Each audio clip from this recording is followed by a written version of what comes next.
Magandang araw sa inyong lahat. Ngayong araw sa Araling Panlipunan, dadako tayo sa Session 3 ng ating unit, ang pagtalakay sa capital at entrepreneurship bilang mga mahahalagang salik ng produksyon. Titingnan natin kung paano ang mga material na kagamitan at ang talino ng isang tao ay nagtutulungan upang makabuo ng isang matagumpay na negosyo. Good day, teachers! Dahil napapansin ko na ang ilan sa inyo ay nahihirapang makita ang 4-digit code, minabuti ko na lang na banggitin mismo sa video na ito ang 4 na code. Kaya naman makinig mabuti sa babanggiting code. Ang ating unang code para sa araw na ito ay 7. First code is 7. Mag-enjoy at sama-sama tayong matuto. Sa pagtatapos ng ating aralin ngayon, inaasahan ko na naipaliliwanag ninyo ng may lalim ang papel ng kapital sa produksyon. Inaasahan ko rin na natutukoy ninyo ang mahalagang papel ng entrepreneur sa negosyo at masusuri ninyo ang mga halimbawa nito na aktwal nating makikita sa ating sariling komunidad. Bago tayo magsimula, magbalik-aral muna tayo sa mga nauna nating natutunan. Kompletohin natin ang 4 na salik ng produksyon. Una ang lupa, ikalawa ang paggawa. At ano nga ba ang 2 natitirang salik na tatalakayin natin ngayon? Isipin ninyong mabuti kung paano nga ba nakatutulong ang mga ito upang makagawa tayo ng mga pang-araw-araw na produkto.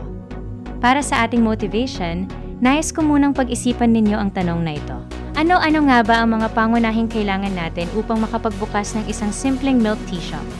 Kailangan natin ng makina, puhunan o pera, lugar kung saan itatayo ang tindahan, at syempre, ang may-ari. Sino kaya sa kanila ang magdedesisyon kung paano tatakbo ang buong negosyo? Tandaan ang ating ikalawang code is 2, second code is 2. Upang masagot iyan, alamin muna natin kung ano ang capital bilang salik ng produksyon. Kapag sinabi nating capital, ito ay tumutukoy sa mga kagamitan, makina, gusali, puhunan, at iba pang mga bagay na ginagamit sa paggawa ng produkto o serbisyo. Halimbawa nito ay ang mga makina sa pabrika, traktora sa bukid, mga computer sa opisina, at ang perang inilaan bilang puhunan. Ang susunod naman na salik ay ang entrepreneurship. Ito naman ay tumutukoy sa kakayahan ng isang tao na pagsamahin ng lupa, paggawa, at kapital upang makalikha ng produkto o serbisyo, at ang kahandaang harapin ang mga panganib sa negosyo. Halimbawa nito ay ang mga sari-sari store owners, online sellers, coffee shop owners, at iba pang small business owners sa ating paligid. Suriin naman natin ang pagkakaiba ng dalawa sa pamamagitan ng capital versus entrepreneurship. Ang capital ay nakatuon sa mga material o pisikal na bagay tulad ng kagamitan, makina, gusali, at puhunan. Habang ang entrepreneurship naman ay tumutukoy sa katangian ng tao, gaya ng pagpapasya, pagpaplano, nangangasiwa, at ang pagiging matapang na tumanggap ng panganib o risk sa negosyo. Subukan natin ang ating guided practice upang mas lalo nating mapatunayan ang inyong kaalaman. Sabihin ninyo kung ang mga sumusunod ay capital o entrepreneurship. Una, ang oven para sa pagbe-bake. Ikalawa, ang cash register. Ikatlo, ang may-ari ng panaderya. Ikapat, ang isang online seller. At ikalima, ang delivery motorcycle. Alin kaya sa mga ito ang gamit at alin ang tao? Para sa ating group activity na pinamagatang business analysis, hahatiin ko ang klase sa mga pangkat. Pumili kayo ng isang maliit na negosyo na familiar sa inyo tulad ng coffee shop, bakery, sari-sari store, o milk tea shop. Pag-usapan ng grupo kung ano ang kapital ng negosyong ito, sino ang entrepreneur, at bakit mahalaga ang bawat isa sa kanila. Oras na para sa ating ikatlong code is 9. Gagamitin ninyo ang template na ito na tinatawag na Business Analysis Chart. Sa bawat pangkat na may 4 hanggang 5 kasapi, una ng chart sa inyong sagotang papel. Ilagay ang pangalan ng negosyo, ilista ang mga gagamiting capital, kilalanin kung sino ang entrepreneur, at ipaliwanag ng mabuti kung ano ang kanilang particular na papel sa negosyo. Pagkatapos ng inyong paggawa, dako tayo sa sharing time kung saan ibabahagi ng bawat pangkat ang inyong output sa harap ng klase.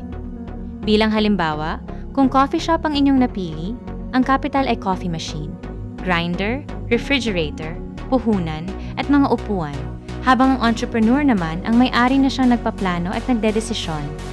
Maglaan ng 2 minuto bawat pangkat para rito. Upang mas mapalawak pa ang ating talakayan, sagutin natin ang mga processing questions na ito. Una, ano ang pangunahing pagkakaiba ng capital at entrepreneurship? Pangalawa, Maari bang umunlad ang isang negosyo kung walang entrepreneur na mamumuno kahit kumpleto ang kapital nito?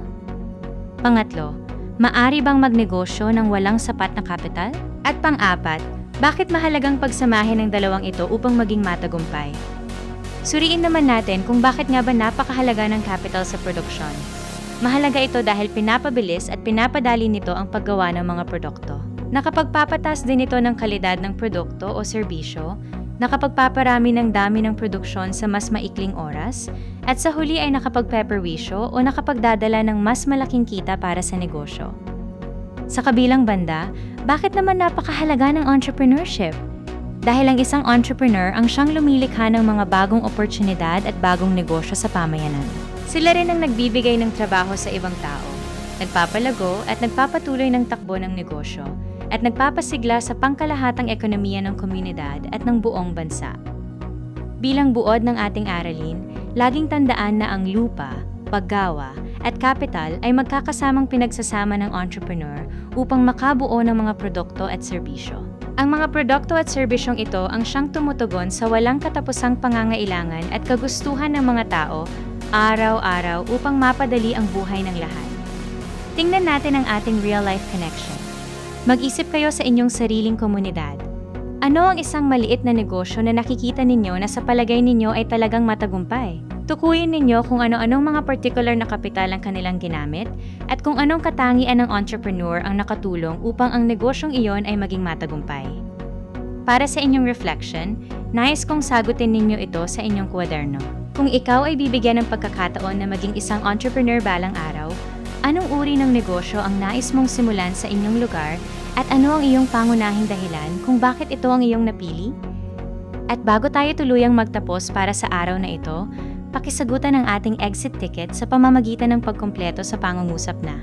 Mahalaga ang capital at entrepreneurship dahil isulat ang inyong naging realisasyon sa isang maliit na sticky note at idikit ito sa ating exit door bago kayo lumabas ng silid-aralan. Laging tandaan na ang kapital ay ang mga kagamitang nagbibigay lakas sa produksyon, ngunit ang entrepreneur ang siyang utak na nagbibigay buhay at direksyon sa bawat negosyo, dahil ang pagkakaisa ng dalawang ito ang tunay na nagpapaunlad sa ating ekonomiya. At para sa ating huling code sa ending na ito, ang panapos natin ay 1. Maraming salamat sa inyong pakikinig at pagbutihin ninyo ang inyong paggawa.